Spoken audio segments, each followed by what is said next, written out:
भारत की ताकत जिस रफ्तार के साथ बढ़ रही है, उसे देखकर तो यही लगता है कि भारत की तुलना पाकिस्तान से करना ही गलत है। बल्कि अब तो भारत चीन को भी पीछे छोड़ने की तैयारी कर चुका है, क्योंकि भारत ने वो मुकाम हासिल कर लिया है जो चीन भी नहीं कर पाया है। जी हाँ, वो ताकत है मिसाइली ताकत, जिसके सामने अब अच्छे अच्छे देश भी पानी मांगते नजर आ रहे हैं। जिस चीन की तकनीक वाली मिसाइलों को एक दो देश भी नहीं लेना चाहते थे, वहां पर भारत के सामने 10-10 देश लाइन लगाते हुए खड़े हुए हैं। एक लाइन में आप इतना समझ लीजिए कि भारत की मिसाइल अब 10 देशों में घुसने को बेताब है। हम बात कर रहे हैं भारत की अचूक मिसाइल ब्रह्मोस की, जो अब देश में ही नहीं बल्कि विदेशों में भी तहलके मचा रही है। इसकी शुरुआत कर डाली है फिलीपींस ने, और इस डील के साथ ही चीन में कोहरा मच गया है। वहां की सेना में भयंकर अलर्ट है। आपको बता दें कि भारत का सबसे विशालकाय हवाई लड़ाका C-17 ग्लोबमास्टर जैसे ही फिलीपींस में लैंड हुआ, वैसे ही चीन की धड़कनें बढ़ गई। ये विमान फिलीपींस क्यों गया है, ये समझने से पहले आप ये जान लीजिए कि भारत ने फिलीपींस के साथ 2022 में एक बहुत बड़ी डिफेंस डील की थी। $375 मिलियन की इस डील में Bharat BrahMos supersonic cruise missile बेचने वाला है। इस सौदे के तहत शुक्रवार को ही फिलीपींस को ब्रह्मोस मिसाइल की डिलीवरी की गई है। पूरी दुनिया ने इसके तहत भारत की डिफेंस ताकत को देखा है।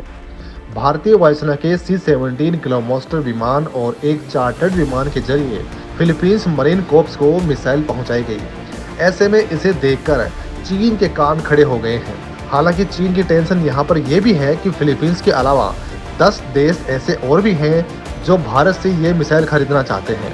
रिपोर्ट्स के मुताबिक दक्षिणी चीन सागर में चीन के साथ तनाव के बीच फिलीपींस की ओर से अपने तटीय क्षेत्र में इस हथियार प्रणाली की 3 बैटरियां तैनात की जाएंगी। मिसाइल भंडारण फैसिलिटी की कुछ चीज़ों की डिलीवरी पिछले महीने शुरू हो गई थी, लेकिन मिसाइलों की डिलीवरी शुक्रवार से ही शुरू हुई है। भारत का यह पहला निर्यात है जो एंटी शिप क्रूज मिसाइल का तट आधारित संस्करण है। इस मिसाइल की मारक क्षमता करीब 290 किलोमीटर है।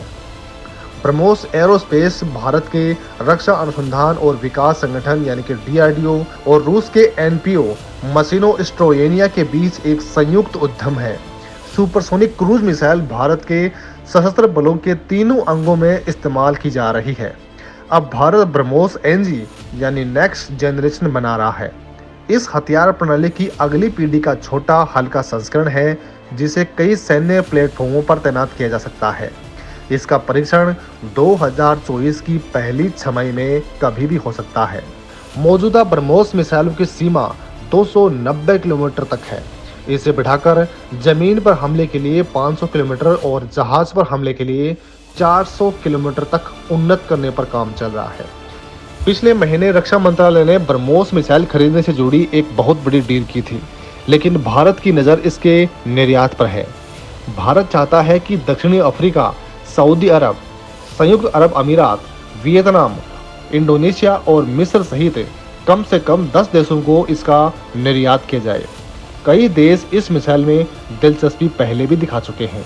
हालांकि दोस्तों, इस पूरी रिपोर्ट पर आपका जो भी कुछ कहना है कमेंट में लेकर हमें जो बताइएगा।